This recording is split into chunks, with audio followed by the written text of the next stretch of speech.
Bon matin, bonjour ou bon après-midi, tout dépendamment du moment de la journée que vous l'écoutez. Je m'appelle Pierre-Olivier Denis avec Camille Salut à tous. et notre première invitée spéciale, Virginie. Salut! Vous êtes bien en train d'écouter On s'en tabou, un guide étudiant sur l'éducation sexuelle.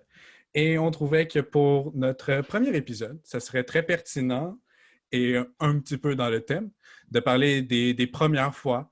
Donc, les mythes que nous, on a perçus sur les premières fois et aussi des opinions populaires qu'on voudrait soit discuter, débattre et peut-être un petit peu debunk pour en bon mot français sur justement les premières fois, vous donner une vue un petit peu plus réaliste que vos cours à l'école pourraient donner.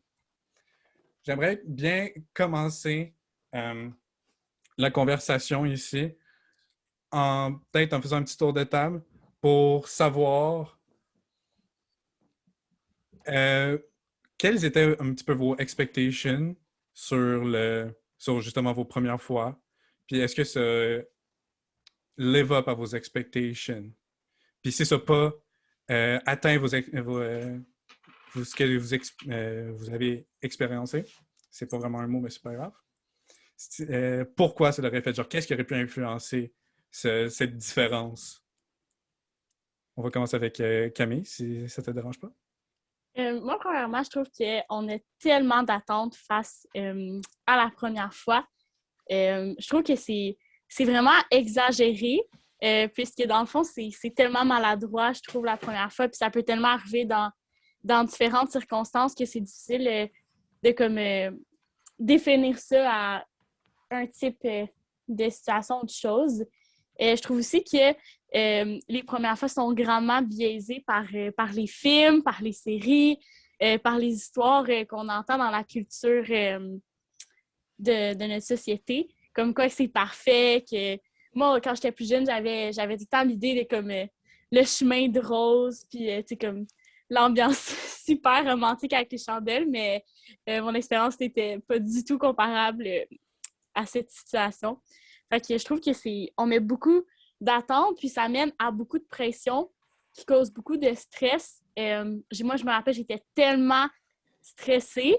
Puis je pense que le stress vient, entre autres, de la pression qu'on se met, mais on veut tellement être bon, on veut tellement comme satisfaire des attentes immenses, mais pour ma part, je connaissais rien là-dedans. Je pense que la plupart des gens, dépendamment de l'âge à laquelle ça se passe, ben, on ne connaît pas grand-chose. Je pense que c'est important de mentionner que d'arrêter d'avoir autant de pression face à notre première fois. Très bien dit. Virginie, toi, c'était quoi tes expectations? Ouais, ben, je suis complètement d'accord avec Camille. Je pense qu'il y a beaucoup d'attentes liées à ça, surtout pour les filles. Moi, tu sais, genre, on m'a toujours dit comme, oh, ça va te changer. Comme une fois que ça arrive, genre, t'es plus une fille, t'es une femme. Ça va te faire mal, puis ça va saigner. Puis moi, je m'attendais tu sais, quelque chose de vraiment dramatique et un grand changement quand en réalité, ben, c'est pas tant intense que ça. Tu sais, c'est stressant, oui, ça fait peur, mais tu sais, c'est pas un big deal autant que tout le monde le fait paraître. Je suis tellement d'accord, puis je trouve ça plate à quel point ça devrait nous changer quand c'est une activité comme une autre. Je pense on devrait plus mettre l'importance sur la connexion que tu développes avec la personne, que ce soit ton chum ou pas, ou ta blonde, parce que ça se peut très bien que ça se passe pas dans une relation. Tandis à la façon que ça te change comme personne, puisque personnellement, je pense pas que je suis devenue une femme au moment que j'ai vécu cette expérience-là. Je pense que ça, c'est des choses qui s'acquièrent avec des expériences et le temps. Fait que je trouve que c'est quelque chose qu'on devrait changer notre perception et plus Oui, juste exactement. Ça ne change pas du tout. Il y a des gens d'un côté qui sont comme, oh, c'est pas bon, ça te salit, t'as perdu ta pureté. Et de l'autre bord, c'est comme, oh, c'est comme ça que t'es cool. Genre, c'est ça que tout le monde fait. Genre, faut que tu le fasses. Genre, tout le monde de ton âge le fait. Mais en réalité, tu sais, c'est chacun à son rythme. Puis ça rend pas de toi une meilleure ou une mauvaise personne que tu le fasses ou non. Personnellement, je trouve que comme ta première fois, c'est très semblable à ta première fois dans n'importe quelle autre activité. Parce qu'au final, c'est vraiment juste ça. On a tellement mis genre de magie autour de waouh, sa première fois, ça va être fantastique, tout ça. Mais au final, c'est comme si c'était la première fois que tu jouais au billard. Tu vas peut-être aimer ça, mais tu vas clairement pas être très bon à ça. C'est comme si c'est la première fois que tu faisais à peu près n'importe quoi dans la vie. Puis c'est juste plate que on le voit plus comme ça dans la société en ce moment. Tellement. Puis, tu sais, je sais pas pour vous, mais je trouve qu'une première fois, c'est tellement poche, souvent. Tu sais, c'est tellement poche que, tu sais, pour ma part, j'avais aucune idée de ce que je faisais. Tu connais pas vraiment ce que l'autre aime, ce que toi t'aimes peut-être. Puis, je trouve qu'on met tellement de pression, mais dans le fond, c'est tellement quelque chose qui est basic, puis qui est comme pas plus que ça. Puis je pense que c'est vraiment avec le temps que ça se développe puis que ça devient meilleur. Puis comme tu as dit, PO, c'est comme n'importe quoi. Là, à force de le faire puis à force d'avoir des expériences, ben tu t'améliores. Puis je pense que c'est la même chose. Puis c'est pour ça qu'on devrait plus comparer ça à des choses régulières, même si c'est quand même, pour certains, c'est une big step. Là. Oui, exactement, Camille. Je pense que le fait que les attentes sont tellement élevées, c'est ça qui crée comme un sentiment de genre de déception chez les gens. Ils s'attendaient genre waouh, ça va être avec l'amour de ma vie, ça va être magique, il va y avoir des roses et des chandelles partout, puis des gens qui jouent à Careless Whisper sur le saxophone en attendant. Mais en réalité, ça va durer comme 8 minutes. Tu vas avoir un peu mal, tu vas être inconfortable, tu vas être malaisé, tu vas pas savoir quoi dire, quoi faire. Puis, tu sais, c'est correct, c'est comme ça pour tout le monde. Il ne faut pas être déçu parce que c'est normal. Définitivement. C'est quand même. C'est vraiment plate. Puis je veux qu'on poursuive ça en vous demandant qu'est-ce que vous pensez qui a vraiment influencé, en tout cas pour vous, cette vue sur votre première fois. Euh, comme j'ai dit un peu plus tôt, les films, les classiques films d'amour, là, moi, c'est quelque chose que j'aimais beaucoup quand j'étais plus jeune. Que c'était comme la classique scène qui revient du restaurant, puis là, mettons, le gars va porter la fille à sa chambre, puis là, c'est comme, ils s'embrassent, puis là, à partir de ce moment-là, c'est comme ça découle. Mais je trouve que ça arrive tellement pas comme ça dans la vraie vie. C'est une fois sur 1000 que ça va arriver comme ça. Puis je pense que c'est ça vraiment qui apporte des expectations comme ça. Mais il y a aussi, je trouve, moi, pour ma part, j'avais pas beaucoup d'amis qui avaient vécu déjà cette expérience quand moi, j'ai été rendue à la vivre. Puis je pense que ce manque un peu d'informations, ça l'a pas aidé parce que je trouve que plus on en parle, plus on se compare, puis plus on se comprend.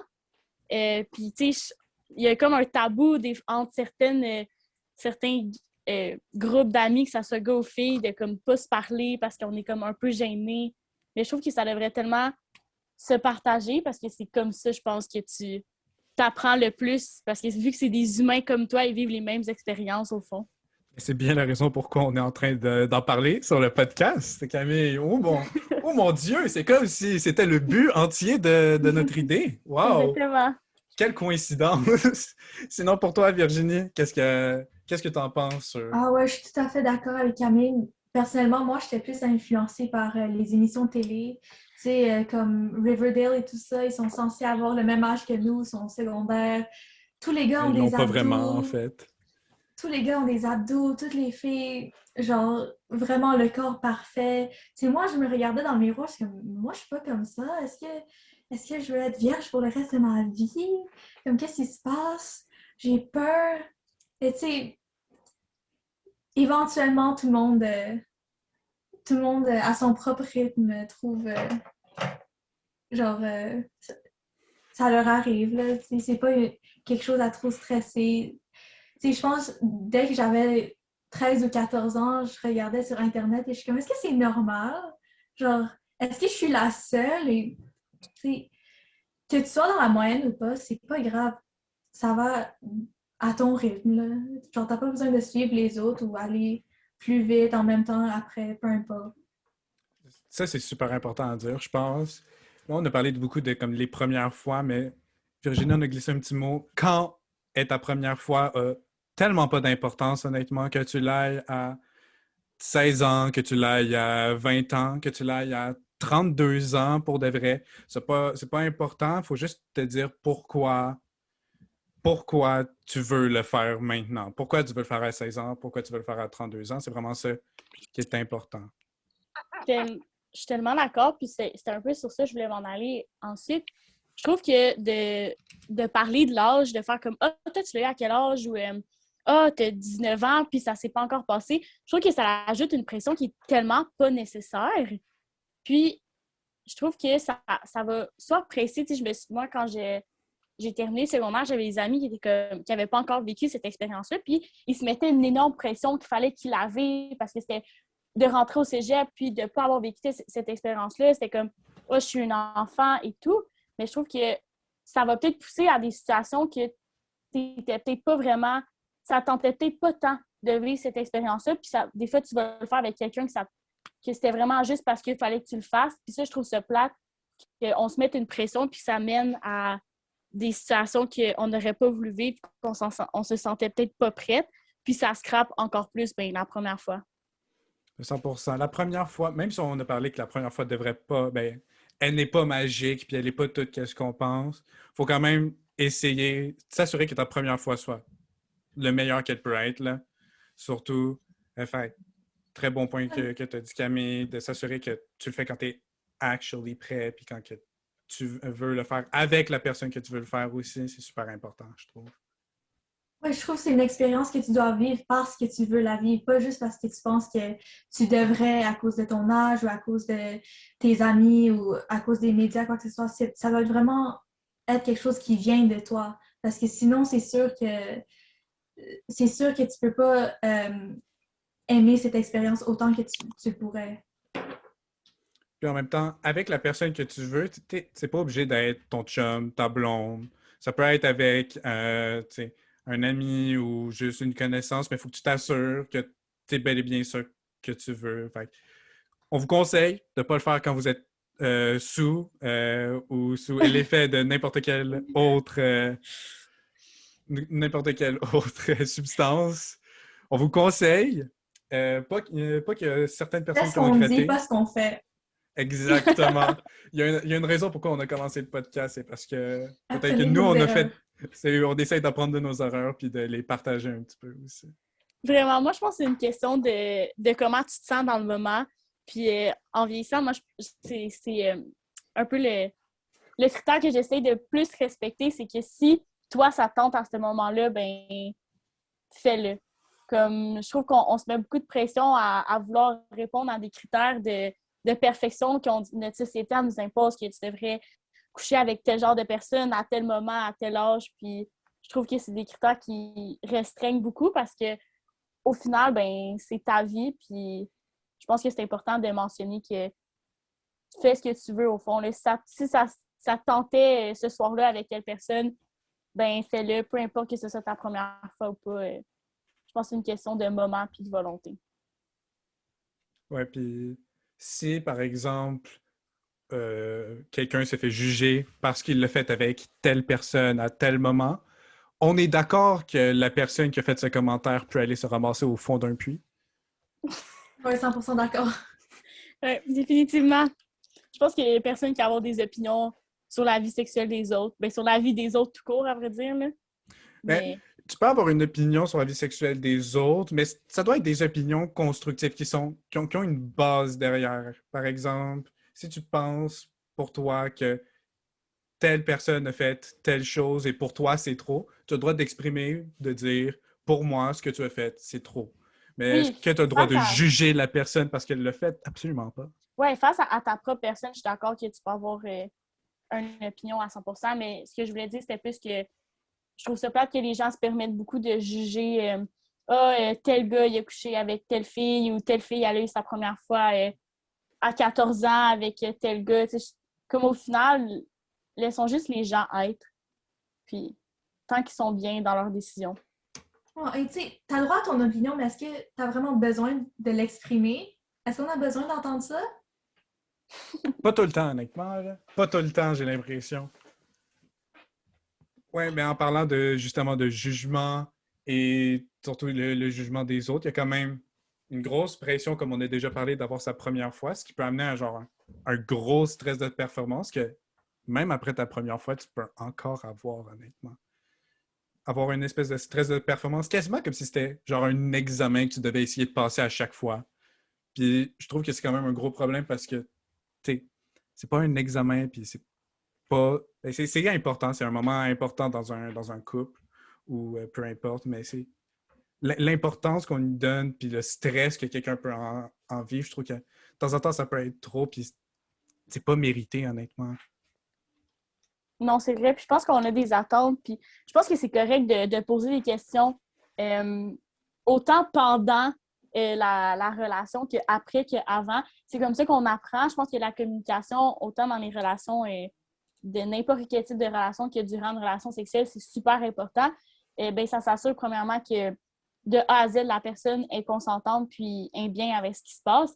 Mais c'est aussi comme ça qu'on s'améliore, qu'on apprend. Puis je pense que ça réduirait beaucoup les attentes si on se parlait plus. Oui, et comme n'importe quelle activité, ça s'améliore avec le temps et la pratique. Donc, tu sais, découragez-vous pas si c'est pas super la première fois. Continuez, lâchez pas, ça va être meilleur à chaque fois. Je vous le promets. Mais c'est comme n'importe quelle autre activité. Tu vas être meilleur à ta deuxième fois que ta première, puis tu vas être meilleur à ta troisième que ta deuxième, et ainsi de suite. Puis C'est pour ça qu'il faut pratiquer le plus souvent possible. En tout cas, ça, c'est mon conseil. c'est comme n'importe quel sport. Vous devez vous pratiquer. Fait que faites des séances d'entraînement. Dédiez-vous, là. Puis je pense que c'est correct aussi de ne pas avoir aimé ça la première fois. On en parle beaucoup, mais c'est tellement normal parce que c'est tellement maladroit, puis ça se peut que la personne fasse des choses que ça vous plaît pas du tout, puis c'est là que je pense que la communication rentre pour améliorer ça. Je pense que honnêtement, c'est plus important d'aimer ta dernière fois que ta première fois. Parce que la dernière, c'est la plus récente, alors que ta première, c'est juste, tu sais, c'est ta première, puis tu peux rien faire pour y changer, alors que ta dernière, tu sais, tu peux toujours essayer de t'améliorer, là. Ah, Fait que définitivement, là. on devrait mettre plus d'importance sur la plus récente que la première. Exactement. Et juste parce que tu as eu une mauvaise expérience, c'est pas une raison pour, tu sais, déprimer puis perdre l'espoir surtout. Là. Non, ça va s'améliorer, c'est pas grave. Reprends-toi, relève-toi puis continue. C'est quand même... Practice makes perfect. c'est quand même très drôle quand on le remet dans le contexte. Mais sinon, on peut continuer à parler un petit peu de qu'est-ce qui vient avant la première fois. Le consentement. Oui, super important. Consentement, c'est la chose la plus importante, puis qu'on va parler non-stop, fait que vous allez être tanné probablement d'entendre ça, là. Mais il y a une raison pourquoi on va en parler non-stop. C'est parce que c'est super important. Puis tu devrais demander le consentement avant, bien sûr. S'assurer que les deux personnes, les deux partenaires sont consents à l'activité, puis à n'importe quoi. Puis comme Camille, elle avait dit, vous pouvez vous parler aussi pendant, ayez pas peur. Puis pas juste comme du dirty talk. Non, vous dire les choses, puis vous assurer que votre partenaire est toujours confortable et consentant, puis qu'il n'y a pas de problème, puis tout ça. Je sais pas qu'est-ce que vous en pensez, vous, mais moi, je trouve que se parler pendant, puis s'assurer que le consentement est présent durant, c'est super important. Ah, vraiment, moi, je pense qu'il faudrait parler avant, pendant, après. Euh, Mais après, c'est un peu trop tard, je trouve, non? Oui, oui. J'avoue, après, c'est peut-être un peu trop tard. Non, mais tu sais, après, il y a toujours des améliorations qui sont possibles. Mais, tu sais, je pense que, premièrement, si c'est pour une première fois, souvent, pas ça se planifie, mais tu sais, on commence à en parler, surtout si, tu sais, les premières expériences, des fois, on ne sait pas quand on va être prêt, puisque ça aussi, c'est important à prendre en compte. Fait que, tu sais, c'est de parler avec le partenaire, c'est quoi nos attentes, comment qu'on voit ça, puis c'est aussi important de mentionner qu'à n'importe quel moment, c'est correct de changer d'idée puis de vouloir arrêter ou de ne pas vouloir faire certaines choses. T'sais, on peut être ouvert à faire les préliminaires, mais une fois que ça c'est fait, on ne veut pas aller plus loin ou vice-versa. Je pense que c'est super important. C'est pour ça que puis je trouve que c'est ce qui manque beaucoup dans un peu la culture sexuelle, mettons dans les films ou les émissions. Jamais on va voir les personnages se poser des questions. Est-ce que c'est correct? Ça te dérange-tu? Est-ce que je peux faire ça? Est-ce qu'on peut aller plus loin? Mais j'aimerais tellement ça. tellement Mais ça. oui, parce que Voir la conversation avant, genre dans une série TV. mais c'est parce que c'est C'était ça la hilarant. réalité. Tu sais, c'est comme ça que ça se passe pour de vrai. Puis, tu sais, on dirait qu'on fait paraître ça comme pas sexy ou bizarre de poser Mais la tu sais, question. c'est pas supposé être malaisant. T'es pas obligé d'être comme oui, est-ce que j'aurais ta permission de faire ci, ça, s'il vous plaît, signer en bas du contrat.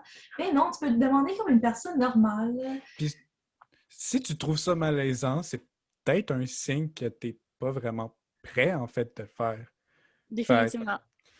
est-ce que c'est OK de trouver ça malaisant? Oui, mais prends en considération que si tu trouves ça malaisant, c'est peut-être parce que t'es pas nécessairement prêt ou prête à faire l'amour avec la personne que tu vas le faire en ce moment. Fait que super, super important à prendre en Ouais, puis considération.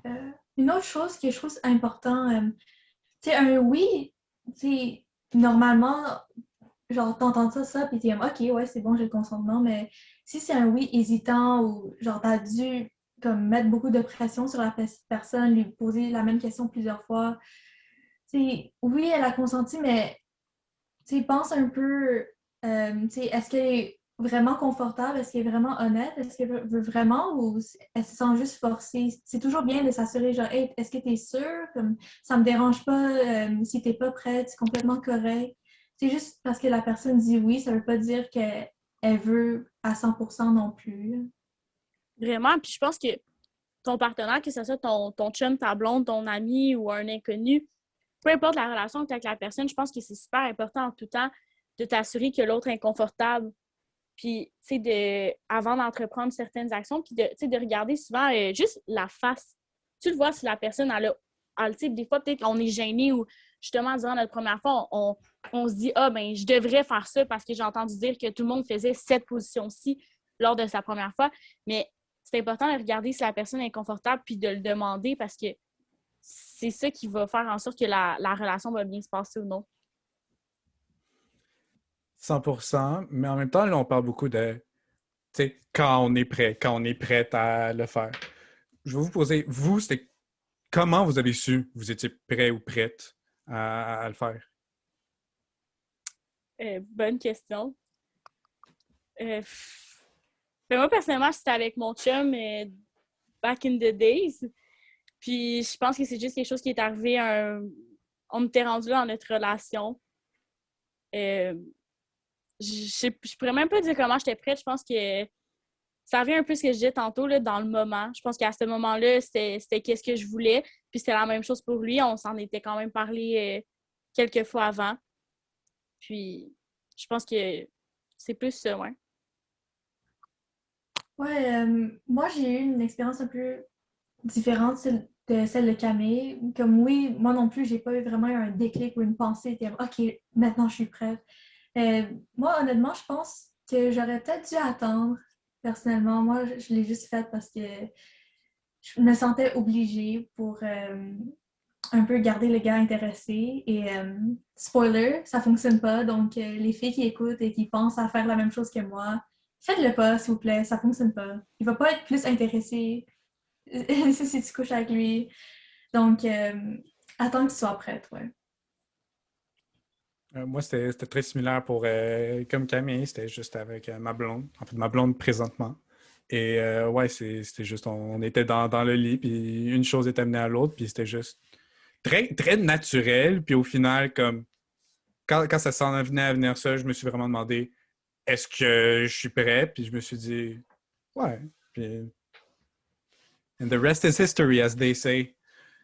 Donc, au final, le être prêt ou non vient assez naturellement, mais c'est important quand même de se poser la question avant que tu le fasses. Si tu vois que ça peut se donner avec quelqu'un, avec ton chum, ta blonde, avec quelqu'un dans un bar, ton ami, whatever, c'est très important de se poser la question au moins une fois, voire plusieurs fois, je trouve, pour s'assurer que ben, tu es prête et que ta première fois va être un minimum satisfaisant. Un minimum, au moins. Ouais, puis c'est aussi, est-ce que c'est ce que je veux? Oui, important. Mais pourquoi tu le veux? Pourquoi tu veux faire l'amour avec la personne devant toi? Est-ce que c'est pour le clout? Ou est-ce que c'est parce que t'aimes la personne ou genre tu le trouves chaud ou whatever. Parce que si c'est pour le cloud, faites-le pas. Vous allez finir par regretter. En fait, faites-le si vous voulez, mais on finit tout par y repenser puis se dire « Ah, c'est pas ma meilleure idée, ça. » Faites-le pas parce que vous pensez qu'à votre âge, vous êtes censé. Faites-le pas parce que vous Non. pensez que la personne va être plus intéressée. Faites-le pas parce que vous pensez que les gens vont vous trouver plus cool. Faites-le pas pour rebeller contre vos parents. Dans toutes ces situations, c'est pas une motivation intrinsèque. Ça vient pas de vous. Faut que vous voulez ça pour vous. Vous comprenez? Vraiment. Faut le faire par amour. Pas nécessairement obligé d'être comme un amour chum blonde, mais faut le faire par amour. Mais je pense qu'il faut le faire par amour pour nous-mêmes. Pour nous-mêmes. Parce que je pense que c'est totalement possible de vouloir faire l'amour pour la première fois avec un inconnu puis avoir absolument aucun attachement envers cette personne. Fait que je pense que c'est juste de est-ce que moi ça me tente, l'autre personne est aussi 100% consentante, ben allons-y. Ouais, puis si l'autre personne n'est pas consentante puis qu'elle veut pas faire sa première fois, jugez-la pas, s'il vous plaît. Non, C'est tellement la ça, on n'en a pire pas chose à parlé. faire. On n'en a pas parlé du jugement aux personnes qui n'ont pas eu les premières fois puis qui sont pas prêtes, mais tu sais, c'est quand même c'est un gros step, surtout dans une relation. Et comme Camille elle a dit, il y a certaines personnes qui sont prêtes à le faire avec un inconnu dans un bar. Puis il n'y a pas de problème avec ça, mais il y en a beaucoup qui ne veulent pas nécessairement le faire avec un inconnu dans un bar, vu que ce soit un petit peu plus intime, avec un chum ou une blonde qu'ils aiment beaucoup. Puis, tu sais, c'est quand même dur à trouver une bonne relation dans laquelle tu vas te sentir, genre, sécurisé. T'sais, jugez pas, c'est juste que, tu sais, chaque temps, chaque chose en son temps. Puis dès que la personne va avoir Chacun trouvé. son rythme, là. Ouais, chacun son rythme. Puis dès que la personne va avoir trouvé la personne qui va la sentir, avec qui elle va se sentir confortable, mais...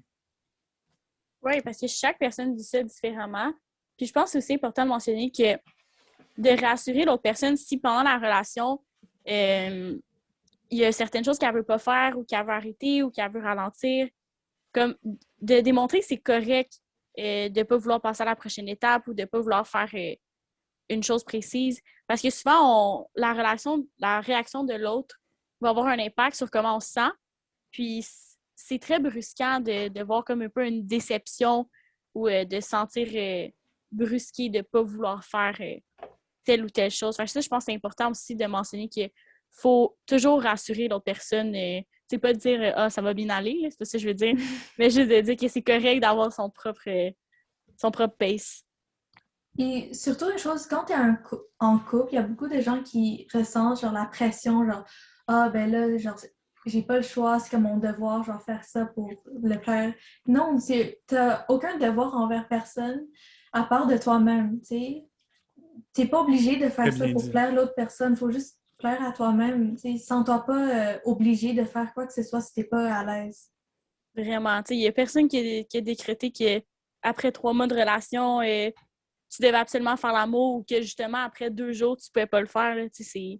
C'est une question de toi, comment tu te sens, puis l'autre personne. Exactement, ouais. Dans une relation, il n'y a pas de temps pour faire n'importe quoi, que ce soit embrasser, que ce soit justement faire l'amour, que ce soit même donner un câlin. Il n'y a pas de temps. Il dit pas après un jour, on devrait être capable de se tenir la main, puis après 2 semaines, on va se kisser, puis après 2 mois, on va faire l'amour. Comme chacun a son rythme, puis surtout, c'est le rythme du couple. C'est pas le rythme du chum, c'est pas le rythme de la blonde, c'est le rythme du couple. Je trouve que c'est super important. Exactement, ouais, parce que c'est pas, y a pas juste une personne dans l'équation, là. Vous êtes minimum deux, normalement. Donc, il faut considérer tout le monde. Même si toi, tu es prête, il faut considérer si l'autre personne est prête aussi. Si toi, tu es comme, OK, je suis prête, c'est bien, comme je le veux maintenant, mais tu sais, comme on a parlé du consentement tantôt, est-ce que l'autre personne est prête aussi? Et soyez patient. Si vous êtes prêt ou prête avant votre partenaire, soyez patient. C'est la meilleure façon de montrer votre amour envers votre partenaire, c'est d'attendre et de prendre son opinion et ses sentiments en considération. C'est la meilleure façon. Je pense que vous allez être d'accord avec moi, les filles. C'est la meilleure façon de montrer son amour, c'est de montrer de la patience envers l'autre. Définitivement. À 100%, ouais. Parce que malheureusement, il y a certaines personnes qui n'ont pas de patience. On a tous eu. Et PO, je veux juste te demander pour que tu confirmes une fois pour toutes, est-ce que les blue balls, ça existe pour de vrai? Les blue balls, Mhm. peux-tu me confirmer c'est quoi parce que j'ai pas nécessairement une bonne idée? Genre, quand les gars disent genre, ah, mais j'ai mal, genre, faut qu'on couche ensemble, s'il te plaît, parce que sinon j'ai trop mal, je suis pas capable d'attendre. Personnellement, j'ai pas eu ça. Je vais pas nier ou je vais pas nier quelqu'un qui aurait vécu quelque chose de même. Mais, guys, si vous avez mal parce que vous n'avez pas éjaculé pendant un certain temps, la masturbation fonctionne super bien. Hein? Fait que, Exactement. forcez Ouais. pas votre blonde ou votre chum à faire l'amour parce que t'as des blue balls. Non, honnêtement, c'est la pire excuse. Premièrement, de mettre ça sur quelqu'un d'autre, comme, excuse-moi, mais gère ton propre corps, merci. Puis, moi, j'ai lu des études, puis ça a été prouvé que c'était pas un réel phénomène. Oui, il y a une tension qui se crée, que la personne, comme PO a dit, peut elle-même release. Mais il y a un phénomène qui est très semblable aussi chez la femme, qu'on parle très peu. Et ça se gère 100% aussi, puisque je pense que c'est important de se rappeler qu'on est maître de notre propre corps, qu'on ne devrait jamais mettre nos besoins, autant physiques, mentaux ou peu importe, sur quelqu'un d'autre. Mais surtout, on est maître de notre propre corps, mais on n'est pas les maîtres des autres. Exactement. Surtout Mhm. important à dire, parce qu'on ne le dit pas assez souvent. Puis ouais, juste, Ouais, tout à fait d'accord, ouais. si tu veux faire l'amour avec ton partenaire, va pas avec une excuse comme le blue balls. Fais juste le dire, tu sais. Exprime-toi, dis-le que tu sais, ça te tente en ce moment, que tu es dans le mood. Sois respectueux et honnête. Vraiment. Puis ça, c'est un point qu'on n'avait pas abordé encore, mais c'est.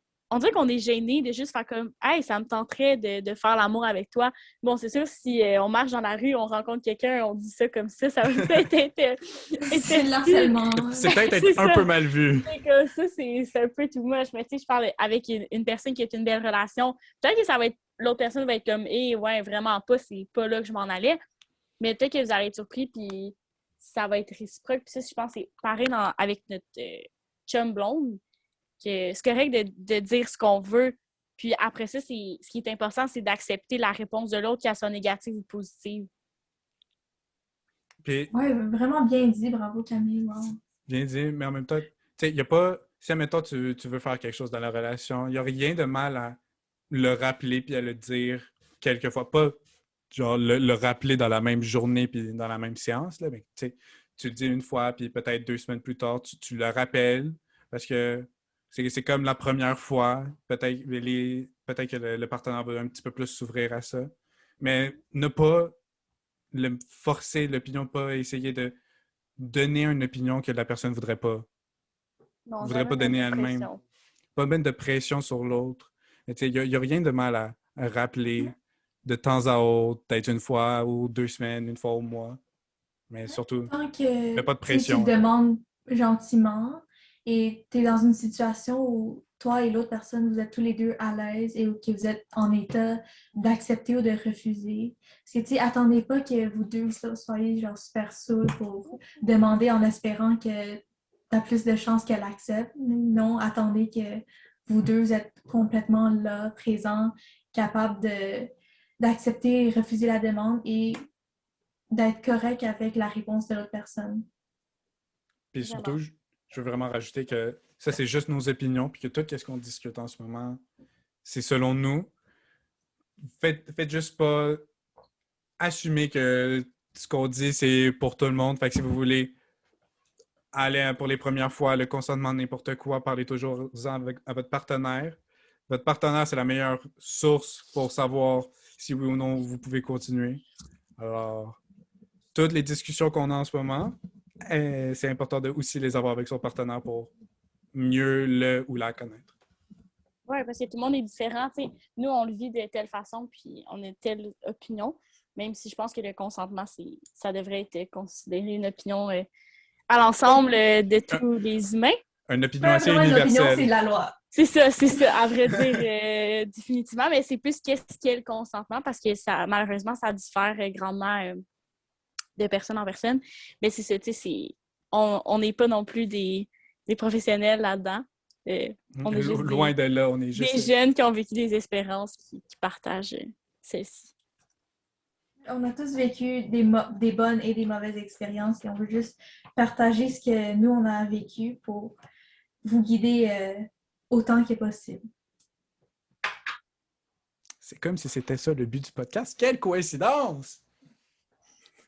On est à la bonne place. On est à la bonne place et vous êtes à la bonne place. Merci beaucoup de nous avoir écoutés. Je pense que ça va être tout pour aujourd'hui. Merci les filles d'avoir participé, d'être venues à cet épisode. C'était vraiment un plaisir de vous poser toutes ces questions et d'en apprendre un petit peu plus sur vos opinions. C'était vraiment un plaisir. Et le plaisir est partagé, c'était super le fun. Ah ouais, c'était mon plaisir de répondre à tes questions. Eh bien, on se revoit la semaine prochaine pour un autre épisode. Et on se dit à la prochaine. Salut! Stay safe! Bye!